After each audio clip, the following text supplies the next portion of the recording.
Welcome to my Think Global, Act Local project. The title of my project is called The Little Things, and the goal I selected was Goal 11, which was make cities inclusive, safe, resilient, and sustainable. So, after reading the UN Sustainable Development Goals, I saw the power of cities. In it, it said, since 2007, more than half the world's population has been living in cities, and that share is only projected to rise to 60% by 2030. And that's straight from the UN's website.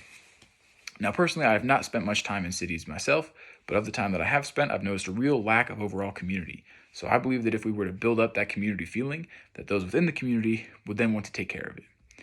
So the specific goal I chose was Goal 11A, which says support positive economic, social, and environmental links between urban, peri-urban, and rural areas by strengthening national and regional development planning. The UN's been working on this goal by working closely with local governments, investing in green energy solutions, and making plans for large expanses in urban areas. So, because a lot of urban areas are expanding rapidly but don't have a really set plan in how that's going to look. So, you have a much higher rise in homelessness and people living in slums and less secure housing. So, as we've seen, global climate change has already had some observable effects on the environment, such as glaciers shrinking, ice on rivers and lakes breaking up earlier, plant and animal ranges have shifted, and trees are flowering much sooner. A few other effects that scientists have predicted in the past would result from global climate change and are now occurring are like things such as loss of sea ice, accelerated sea level rising, and longer, more intense heat waves. And that information comes from NASA's website as of this year, so also very important stuff. Many people are hoping that we're able to find one big solution to climate change, and sadly, as of now, that's not how it's going to work. It's going to take a lot of small changes to individuals' everyday habits to truly create change in our climate. So to stimulate this change, I think we must come up with a more short-term motivator because, as we've seen, not many people are feeling like climate change is a large enough or time-sensitive enough problem to make their own teeny sacrifices right now. So by increasing our general quality of life and implementing programs to enhance social bonding of city residents, we will build respect and appreciation for their community. So historically, cities have been known to have a more dog-eat-dog style of thinking, and if we were to change this to a more inclusive and team-positive style, people would care more for their community surrounding them and then be more likely to make small individual changes necessary to create that larger change by caring for their community. So the outcomes of my planned action are not only to cut down on wasteful lifestyle practices, but to also build a more genuine community feeling within a large city. This plan involves changes to the city's basic infrastructure, implementing social programs to encourage socialization between inhabitants, as well as educating them in ways that they can help take care of their community.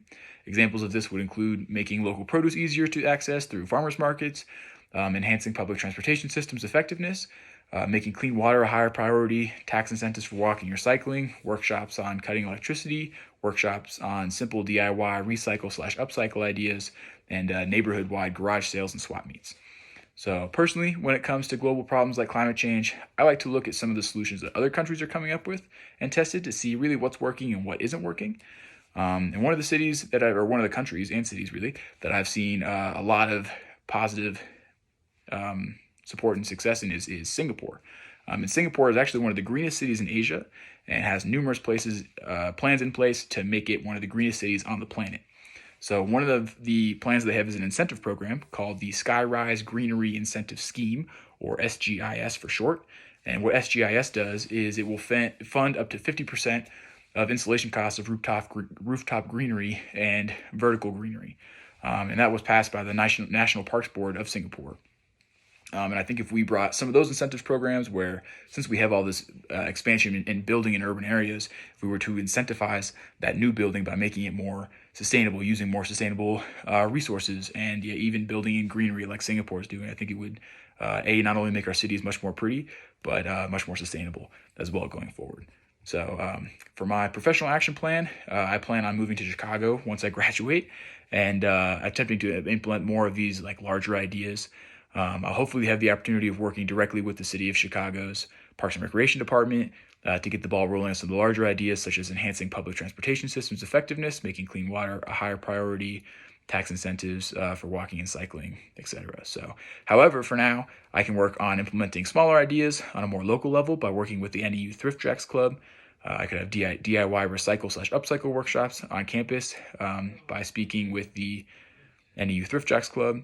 And by speaking with locals as well as neighborhood watch affiliates, we could organize neighborhood-wide garage and estate sales to reduce waste. So there you go. There's my action plan, and I hope you liked it. Have a great day.